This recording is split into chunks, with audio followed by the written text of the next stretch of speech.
کل جماعتی حریت کانفرنس نے غیر قانونی اور جبری بھارتی قبضے کے خلاف احتجاج کے لیے اتوار 26 جنوری بھارتی یوم جمہوریہ کو یوم سیاہ کے طور پر منانے کی اپنی کال کا اعادہ کیا ہے۔ حریت ترجمان نے ایک بیان میں لوگوں پر زور دیا ہے کہ وہ اس روز مکمل ہڑتال کر کے بھارت کو یہ واضح پیغام دیں کہ وہ اس کے تسلط کو رد کرتے ہیں۔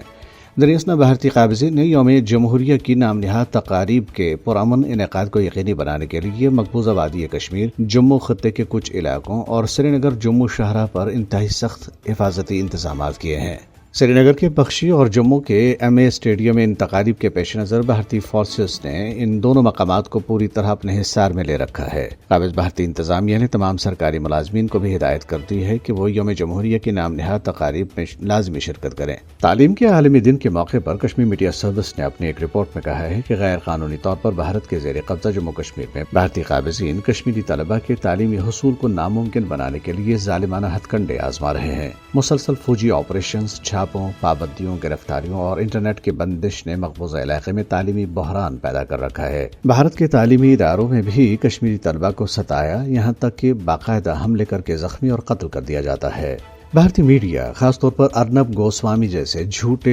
پروپیگنڈے میں ملوث نام نہاد صحافیوں کے ذریعے چلائے جانے والے چینلز کی طرف سے امریکی صدر ڈونالڈ ٹرمپ کی تقریب حلف برداری سے متعلق جھوٹی، من گھڑت اور سنسنی خیز خبریں پھیلانے پر سخت تنقید کی جا رہی ہے۔ ان میں ٹرمپ اور مودی کے درمیان ایک ٹیلی فونک ملاقات بھی شامل ہے، جس میں مودی کی طرف سے لاس اینجلس میں آگ بجھانے کے لیے ایک ہیلی کاپٹر بھجوانے اور ٹرمپ کے آنسو نکلنے کی کہانیاں بھی پیش کی گئی ہیں۔ گودی میڈیا کے اس پروپیگنڈے میں یہ بھی دعویٰ کیا گیا ہے کہ صدر ٹرمپ اور روسی صدر ولادیمیر پوٹن کے درمیان ہونے والی بات چیت کی وجہ سے مسلم ممالک کو پریشانی ہے، جبکہ اس بارے میں کوئی ثبوت پیش نہیں کیے گئے۔ ایک بھارتی یوٹیوبر نے تبصرہ کیا ہے کہ بھارتی میڈیا نے پروپیگنڈے میں شمالی کوریا کو بھی پیچھے چھوڑ دیا۔ ہندو بلوائیوں کے ہاتھوں آسٹریلوی پادری گرام سٹینز کے اپنے 2 بیٹوں کے ساتھ وحیمانہ قتل کو آج بھی مبصرین بھارتی ماتھے پر بدنما داغ اور ملک میں مذہبی جنونیت، نفرت، عدم برداشت اور تشدد کا عکاس قرار دیتے ہیں۔ مذکورہ پادری کو ہندو بلوائیوں نے 2 بیٹوں کے ساتھ 25 برس قبل 22 جنوری 1999 کو ان کی گاڑی میں آگ لگا کر زندہ جلا دیا تھا۔